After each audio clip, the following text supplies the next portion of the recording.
다음날 유원지 도장 미정. 힐링이라는 것이 이런 것인가? 놀러 갔다 온 다음날 아침부터 기분 좋은 전화를 받았다. 미정아, 병기 일하는데 같이 가기로 했어. 그래, 오빠. 지금은 돈이 문제가 아니야. 병기 씨 일하는 거 잘 보고 배워. 마트에서 장을 보았다. 오빠가 좋아하는 두부, 그리고 돼지고기, 참. 야채도 떨어져 가겠지?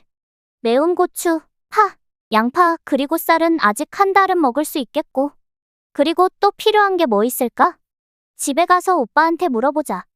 저녁 성준의 집. 오빠가 김치찜을 해주었다. 김치찌개와는 또 다른 맛이었다. 신김치를 포기 채 썰어 넣고 끓이다가 위에 목살을 통째로 올려서 익힌다. 반쯤 익었을 때 오빠가 가위로 고기를 먹기 좋게 잘라주었다. 얌얌. 김치를 손으로 찢어서 목살에 감아먹는 그 맛이란. 우린 일주일에 한 번 이렇게 집에서 술자리를 갖는다. 근데 오늘따라 오빠의 얼굴이 별로 좋지 못하다. 왜 그래? 무슨 일 있어? 오빠가 아니라고 고개를 저었었다. 끄억. 잘 먹었다. 2차로 오빠와 맥주를 마시며 음악을 들었다. 미련한 사랑 김동우. 알고 있지만 나는 두려워 느닷없이 다가올 그 어떤 우연이 너를 내가 모르는 아주 먼 곳으로 너를 데려갈까봐. 오빠와 맥주를 건배했다. 짜잔. 원샷. 크아. 좋다. 근데 이 노래 좀 우울하네. 항상 힘든 일만 있던 사람에게 어느 날 행복이 찾아온다. 그걸 두려워하는 내용이야. 무슨 소린지. 미정아, 왜? 저기, 있잖아. 아따. 왜? 아니야. 한잔하자고. 싱겁기는. 유원지 도장 미정. 월요일이다. 새로운 한 주의 시작이라 많이 바쁘다. 오빠는 또 병기 씨 현장에 갔을 것이고 조금 있으면 방학인데 아이들에게 신경을 써야겠다. 마지막 수업을 끝내고 보니 10시가 넘었다. 하품을 한번 날리고 전화기를 들었다. 우리 오빠는 자려나? 여보세요? 오빠 아직 안 잤어? 야간 작업 나왔어. 야간 작업. 병기가 소개시켜준 거야. 밤에 덤프에 상차만 하면 되는 거라 잘 됐지 뭐. 그래? 통화 좀 오래 하고 싶었는데. 치. 어쩔 수 없지 뭐. 근데 사람들 소리가 들렸다. 잭. 죽었어. 이게 무슨 소리야? 덤프 기사들이 기다리면서 포커 치는 소리야. 암튼 수고해. 다음 날부터 운동 시간을 좀 늘렸다. 하나 둘. 오빠를 사귀면서 한 5kg는 찐 것 같다. 몸이 너무 무거워져서 운동으로 빼야겠다. 1시간을 뛰고 샌드백에 화풀이를 하자 갑자기 배에서 꼬르륵 거린다. 토요일 날 먹은 김치찜이 또 머리 위를 맴돈다. 쩝. 먹고 싶어라. 오빠는 오늘도 야간할 텐데. 해달라고 할 수도 없고. 그런데 갑자기 전화기가 울렸다. 오빠는 잘 텐데. 누구지? 미정아, 나야 미네. 응. 어쩐 일이야? 나이트 아니야? 안 자고 뭐해?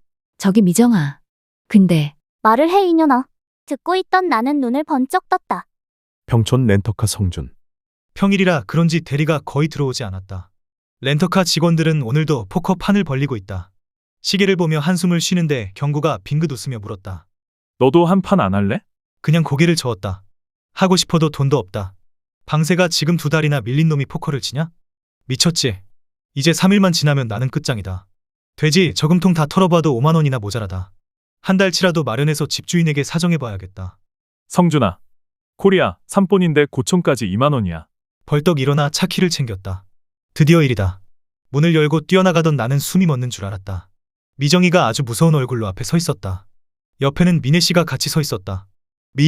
미정아, 여기가 야간 작업하는 곳이야? 미정아, 그게, 내가 대리운전 하지 말라고 했지. 미정아, 내가 좀 바쁘거든 나중에 설명할게. 그녀가 내 손을 붙잡았다. 내 말 안 끝났어. 나도 모르게 그녀의 손을 뿌리쳤다. 미안해, 미정아. 뭐야? 지금 내 손 뿌리친 거야. 넌 끝이야, 이 새끼야. 3본으로 차를 몰고 가는데 눈물이 앞을 가린다. 그래. 그래서 윤정이라는 여자도 나를 선택하지 않은 거야. 그래서 은혜도 내가 거절했지.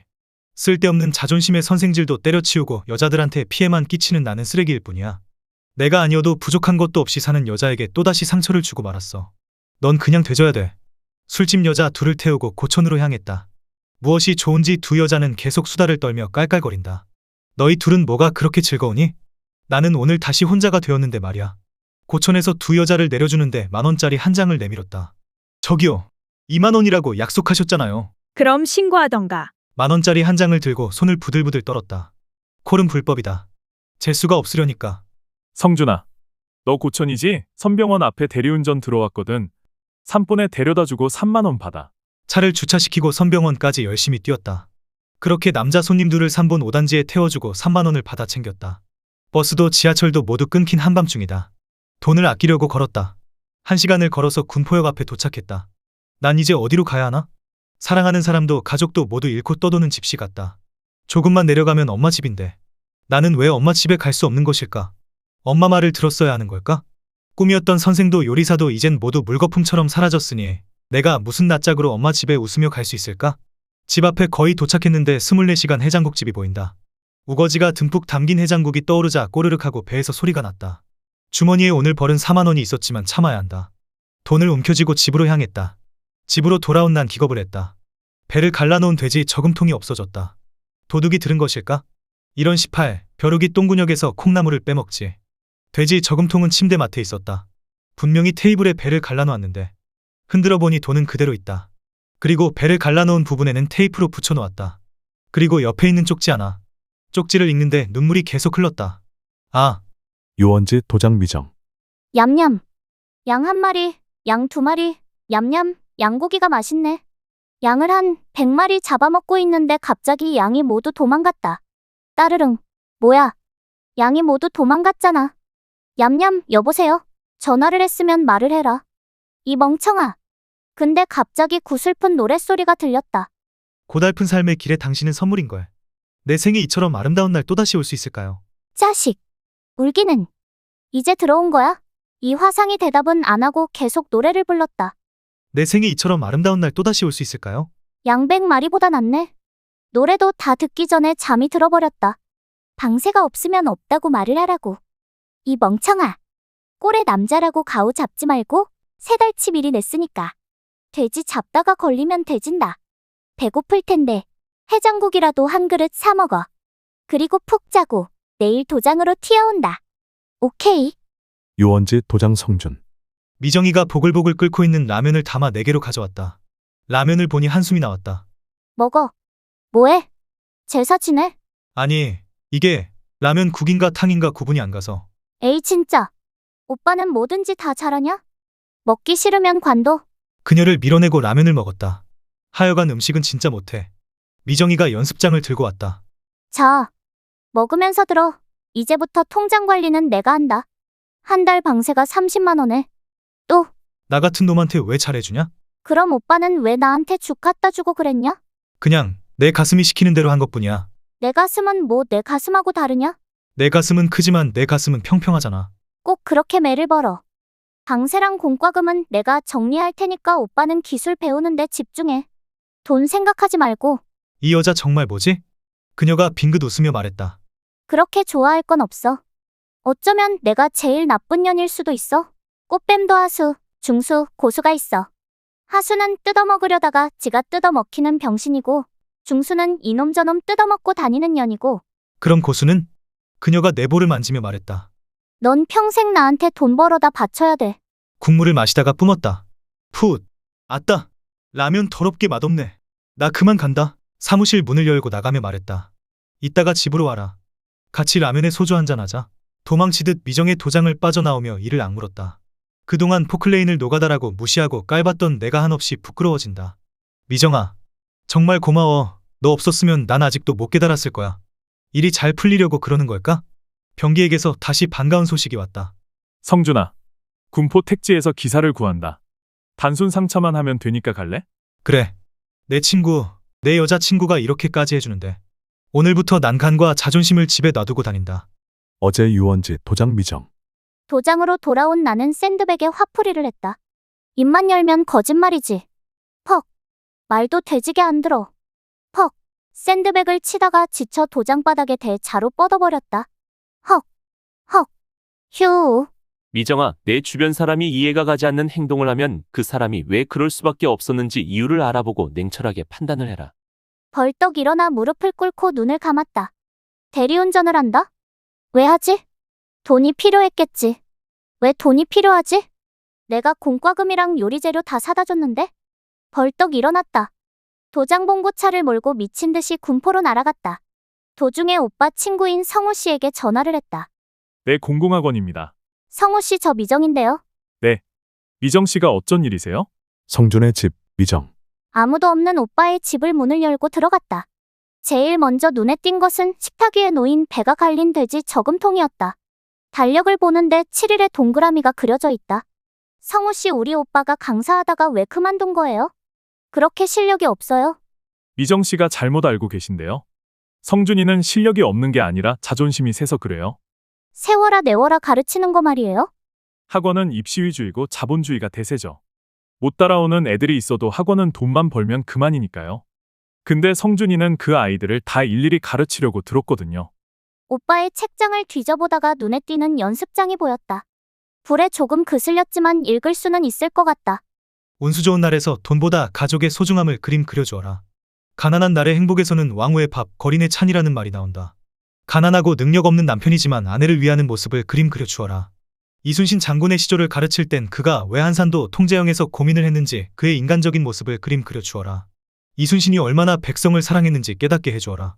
학생들이 그런 교육을 받으면 공감 능력이 생기고 남을 위하는 마음도 갖게 된다. 친구들이 경쟁자가 아닌 협력자가 되어야 한다. 선생은 단지 지식을 전달하는 직업이 아니다. 참 되거라 바르거라. 항상 잊지 마라. 4년 전 학원.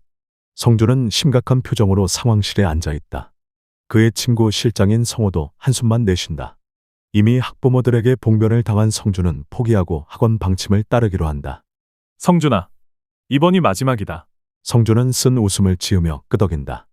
넋이 나간 듯한 표정으로 교실로 향하며 성준은 학부모가 한 말을 되새긴다. 당신 자식이나 인성교육 시키세요. 내 새끼는 똑바르다고요. 하라는 국어 강의나 하세요. 성준은 혼란스럽다. 여태까지 자신이 한 교육 철학이 문제가 있는 건지도 모르겠고 자괴감까지 들었다. 성준의 마음을 아는지 모르는지 학생들은 모두 밝은 표정으로 성준을 응시한다. 가노라 삼각사나 다시 보자 한강수야. 고국산천을 떠나고자 하려마는 세월이 핫수상하니 올똥말똥하여라. 성준이 칠판을 가리키며 강의를 시작한다. 병자호란이 일어납니다. 남한산성에서 항복한 인조는 삼전도에 굴욕을 당하고 조선이 다시는 까불지 못하게 대신들과 인조의 두 아들을 인질로 데리고 갑니다. 그때 끌려갔던 갑자기 학생 하나가 손을 들고 질문한다. 선생님 병자호란이 뭔가요? 학생들은 성준의 강의에 길들여져 있다. 성준은 항상 이렇게 학생들에게 말했다. 모르는 것을 물어보는 건 부끄러운 일이 아니다. 모르니까 학생인 것이야. 교사는 그 질문에 모두 대답해줄 의무가 있다. 성준이 한숨을 쉬며 대답한다. 여진족이 금나라를 세우고 명나라와 전쟁을 벌인다. 조선은 금이 아니라 명나라 편을 들었다. 그래서 일어난 전쟁이 병자호란이다. 성준이 다시 강의를 시작하려고 한다. 그때 볼모로 잡혀갔던 대신 중에 김상원이라는 사람이 다시 다른 아이가 손을 든다. 볼모가 뭐예요? 볼모란 인질과 같은 말이다. 인조를 꼼짝 못하게 하려면 아들, 즉 두 왕자를 볼모로 잡고 있으면 인조가 딴 마음을 품지 못하니까 그런 거야. 자 다시. 김상원은 청나라에 잡혀가며 절망감에 사로잡혔다. 다시는 조국으로 돌아오지 못한다는 생각에. 선생님, 절망감이 뭐예요? 성준이 대답을 안 하고 책만 응시한다. 그러다가 갑자기 책을 바닥에 팍 하고 내팽개친다. A18. 그래, 오늘 한번 끝을 보자. 학생들이 입을 저억 벌리고 성준을 본다. 얘들아, 지금부터 절망감이 뭔지 가르쳐 줄게. 청나라가 끌고 간 사람들은 대신과 두 왕자뿐만이 아니었습니다. 조선의 수많은 아녀자들도 청나라에 끌려가 굴욕을 당합니다. 여자의 정조를 목숨처럼 여기던 조선이었기에 수치스러움에 스스로 목숨을 끊는 여자도 있었지만 대부분이 조국으로 다시 돌아옵니다. 그러나 그녀들을 보는 시선이 곱지 않습니다. 전쟁으로 지켜주지도 못했으면서 정조도 못 지킨 환양년이라는 딱지가 붙습니다. 갈 곳이 없어진 환양녀들은 가족을 찾아갑니다. 근데 가족도 외면합니다. 가문의 수치라는 것이죠. 여인들은 절망에 빠집니다. 사람들을 피해 산속에 앉아 울고 또 웁니다. 자신의 처지를 한탄하던 여인들은 스스로 목을 매며 이렇게 말합니다. 차라리 죽는 게 속이 편하겠지. 다시 청나라로 돌아가기는 죽기보다도 싫고 고향도 가족도 나를 버렸다. 이 여자들이 느꼈을 고통이 바로 절망감이다. 성준이 학생들을 하나 둘 쳐다보며 말한다. 사람들이 남을 배려하지 않고 욕심만 부리는 사회는 오래가지 못한다는 것을 병자호란이라는 비극이 잘 말해주고 있다. 너희들은 잘 깨달아라. 내가 욕심을 부리고 남을 배려하지 않으면 그 나라는 망하고 내 누이, 내 딸, 내 엄마가 이런 모욕을 당하고 절망하게 된다는 것이다. 한 아이가 엄마가 해준 간식을 아주 맛있게 먹고 있습니다. 엄마는 아이를 흐뭇한 얼굴로 쳐다봅니다. 엄마, 학교에 이상한 일이 있어. 뭔데? 반에 왕따를 당하는 애가 있는데 그 왕따랑 놀면 그놈도 왕따를 시킨다고 일진이 그랬어. 엄마가 묻습니다. 너는 그 왕따랑 친하니? 아이가 고개를 젓습니다. 엄마는 웃으며 이렇게 말합니다. 그럼 너도 그 왕따랑 놀지 마. 오죽했으면 왕따를 당했겠니? 왕따를 당하는 놈도 문제가 있는 거야. 아이는 고개를 끄덕이며 말없이 간식을 먹습니다. 다음 날 아이는 11층 아파트에서 투신 자살을 합니다. 성준이 묻는다. 너희들은 이 아이가 왜 자살을 했다고 생각하니? 학생들은 서로 얼굴만 쳐다본다. 왕따를 당하는 아이가 바로 자신이었거든. 학생들이 놀란 표정을 짓는다. 그리고 이런 소리가 들린다. 그렇다고 왜 자살을? 아이는 절망했겠지. 나를 지켜줄 내 엄마까지 나를 버렸으니까. 성준이 손을 내민다. 자, 모두들 손을 잡아라. 학생들은 영문도 모르고 서로 손을 잡는다. 왕따도 문제가 있을 수도 있다. 그렇다고 괴롭힐 필요는 없다. 환양녀나 왕따나 모두 우리가 만들어낸 비극이다. 그들도 모두 우리 가족이고 주변 사람이다. 모두들 주변을 둘러보아라. 모두가 내 친구며 주변 사람들이다. 아픔과 기쁨을 같이 하고 화합하며 살아라. 한 학생이 놀란 표정으로 묻는다. 선생님, 왜 그러세요? 성준은 무시하고 계속 말한다. 내가 아는 선생 중에 고아 출신인 사람이 있다. 그는 고아라고 무시하는 사람들에게 인사를 꾸벅하며 이렇게 말했다. 감사합니다. 저 고아 맞아요. 그래서 더욱 열심히 이를 악물고 공부했고 덕분에 선생님이 됐습니다. 학생들이 고개를 끄덕인다. 고아가 되고 싶어서 된 사람은 아무도 없다. 너희들도 주변 사람을 존중하고 사이좋게 지내라.